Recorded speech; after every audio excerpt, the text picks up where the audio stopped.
The lunchroom at Crestfield Academy in Madison, Wisconsin was its usual controlled chaos, trays clanging, voices overlapping, sneakers squeaking on polished floors, until a single crash cut through every sound like a blade. Every conversation stopped. A tray had hit the ground. Orange pasta sauce spread across the white tile floor.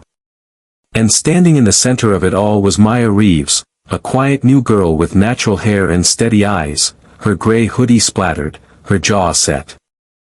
Across from her stood Derek Holloway. 6 feet tall. Varsity soccer captain.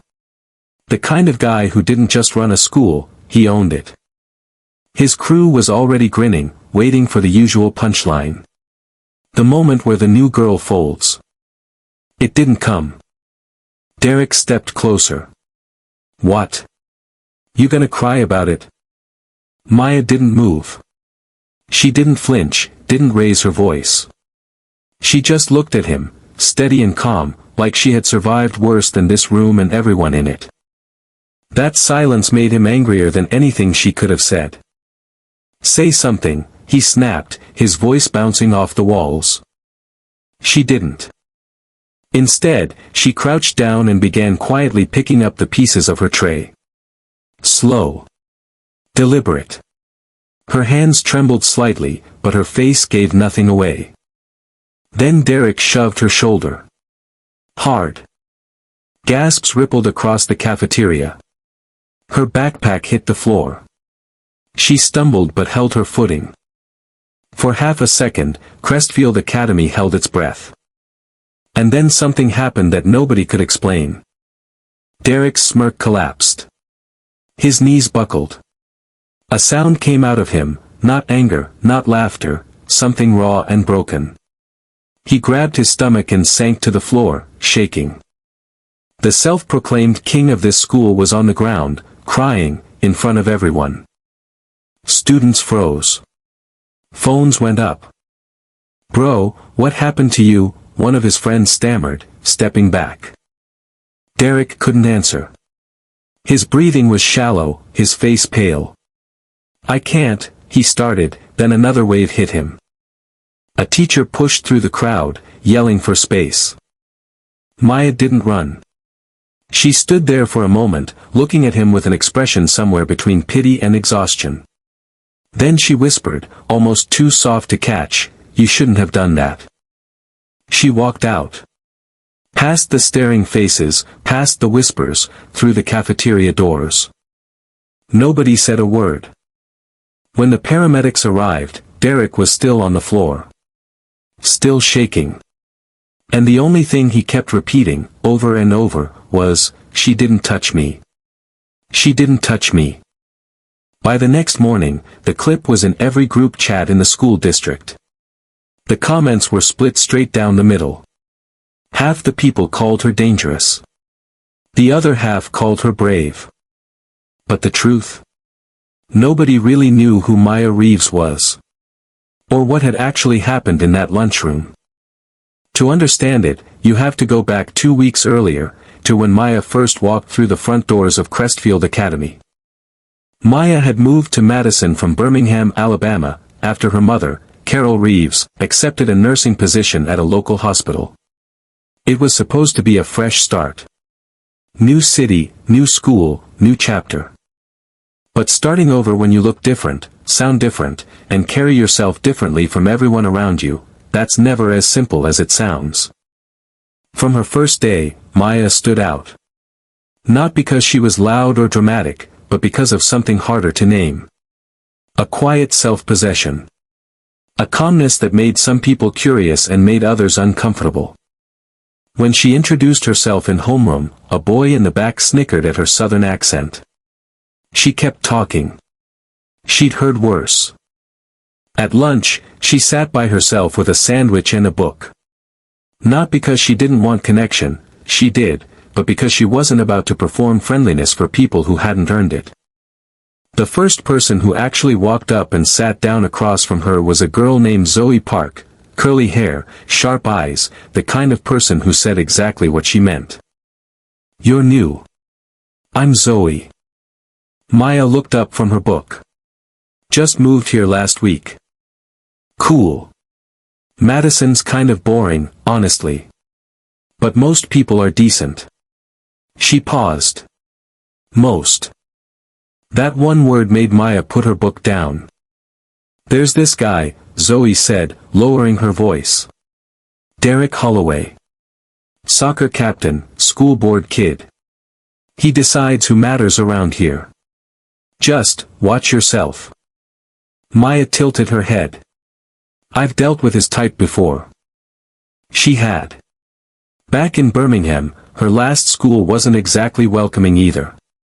But she'd learned something important there: silence can speak louder than anger. Walking away can be stronger than fighting back. And other people's cruelty says everything about them and nothing about you. That night, she told her mom about the way eyes followed her through the hallways. Carol Reeves set down her fork. Baby, some people are afraid of what they can't figure out. Don't let that make you small. You've got grace, and that's not weakness. That's armor. Maya held on to that. For a while, things were manageable. She went to class, found her rhythm, started feeling like maybe Crestfield wasn't so different. But Derek Holloway had noticed her. And what he noticed, specifically, was that she didn't notice him. She didn't laugh at his jokes. Didn't give him a second glance in the hallway. Didn't flinch when he made comments loud enough for her to hear. To most people at Crestfield, Derek's attention, even negative attention, meant something. It meant you existed. Maya acted like he didn't. And that, for someone like Derek, was unbearable. To understand why, you have to step inside the Holloway house. From the outside, it looked like every other house on Ridgecrest Drive: wide lawn, clean windows, 2 cars in the driveway. Inside, the loudest thing in the building was always his father's voice. Discipline is the difference between winners and everyone else, Marcus Holloway said on a near-nightly basis. You want to be everyone else. Derek would nod and say nothing, jaw tight, waiting for the moment he could leave the room. His mother moved through the house quietly. She'd learned that disagreeing with Marcus cost more than it was worth. No matter what Derek accomplished, goals scored, grades maintained, games won, his father found what was missing. Always. You could have gone harder. You stopped short. You let them catch up. At school, Derek was different. At school, he was the one with power. He decided who sat where, who got laughed at, who got left alone. It was cruel, and some part of him knew it, but cruelty gave him a feeling he never got at home. Control. When Maya showed up and refused to give him even the smallest reaction, something in that control cracked. He made a comment about Southern charm one day. Nothing. He tried a direct question the next. You don't talk much. Not to people saying nothing worth hearing, she said quietly, and kept walking. His friends laughed, not at her, at him. That was the moment she got in his head. He told himself she was arrogant, that she thought she was better than everyone. But at night, staring at his ceiling, the real question haunted him. Why does her silence make me feel small? When his father found out he'd been benched for missing a practice, the night that followed was bad. Pathetic. If you can't lead a team, you're not a leader. You're a disappointment. Derek went to his room, slammed the door, and punched his pillow until his hands hurt. That anger needed somewhere to go. And when he looked up and saw Maya sitting calmly across the cafeteria the next morning, it found a target. He told himself it was just a joke. Just a reminder of who ran things around here. But it wasn't really about her at all. The tension built through November like a slow leak. Small things at first. Derek would mutter something when Maya walked past. Make a comment just loud enough to carry. His friends would laugh on cue. Maya would keep walking, tray in hand, expression unchanged. Zoe noticed every single time. You should say something, she told Maya one afternoon outside English class. And say what? That he doesn't like me? They'll tell me to ignore him. This isn't normal, Maya. He's fixated on you. Maya didn't respond. She didn't give people like Derek power by talking about them. But she felt it too, the certainty that he wasn't finished. Then came the Friday gym class. The coach paired them for a relay drill. Half the class leaned forward waiting for a scene. Derek grinned. Think you can keep up, Reeves? Guess we'll find out, she said. She beat him, cleanly, 3 times over. The coach pointed it out in front of everyone. Derek kicked a ball at the fence and muttered something under his breath. After class, passing her in the hallway, enjoy that. It won't last. That weekend, Zoe texted her, be careful Monday. He's in his head. Monday. The cafeteria. You already know how it ends. But here's what the video didn't capture. When Derek shoved Maya's shoulder and her tray hit the floor, the room didn't just go quiet. It went cold. The kind of stillness that happens when everyone realizes something real just occurred. Maya took one breath. Slow. Eyes on him. And Derek, in that moment, looked at her face and saw something that had nothing to do with her. He saw himself. Not the version he performed at school. The real one. The kid who cried alone in his room after his father tore him apart. The kid who'd spent years pointing his pain at other people because he didn't know what else to do with it. His body gave out before his mind could catch up. That's what the video didn't show. That's what nobody filming could capture. Maya didn't curse him. She didn't hit him with anything invisible. She simply stood there, completely unbroken, and without meaning to, held up a mirror. And what Derek saw in that mirror destroyed him faster than anything she could have done. He didn't come back to school for a week. When he did, he was unrecognizable. No swagger. No crew performance. He sat at the edge of the cafeteria alone, head low, tray untouched. When Maya walked in that first day back, his eyes came up for just a second, then dropped straight down. Zoe watched the whole thing. Okay. What is happening with him? He's not fighting me anymore, Maya said quietly. He's fighting himself. It was the school guidance counselor, Mr. Daniels, who finally got Derek to talk. He'd been watching the change, the hollow stare in class, the slipping focus, the way Derek flinched when anyone touched his shoulder. He called him in on a Wednesday. I'm not here to discipline you, Mr. Daniels said. Tell me what happened that day. Not the version online. What you actually felt. Derek sat with it for a long moment. When I pushed her, he finally said, it was like everything I'd been holding in, my dad, the pressure, all of it, just turned around and hit me instead. She didn't cause that. No. She wasn't scared. And when I saw that, I saw myself. And I hated what I saw. Mr. Daniels leaned forward. How long have you been this angry? Derek's jaw worked. Since I can remember. My dad doesn't think I'm enough. Hasn't ever. I thought if I could make people at school feel small, I'd feel big again. He looked up, eyes wet. It didn't work. That afternoon, Derek went looking for Maya. He found her in the library, working on a history paper. Can we talk? She looked at him for a long moment. Then she closed her laptop. They stepped into the hallway. He stared at his hands. I'm sorry, he said. I know that doesn't fix it. I needed to say it. What I did wasn't about you.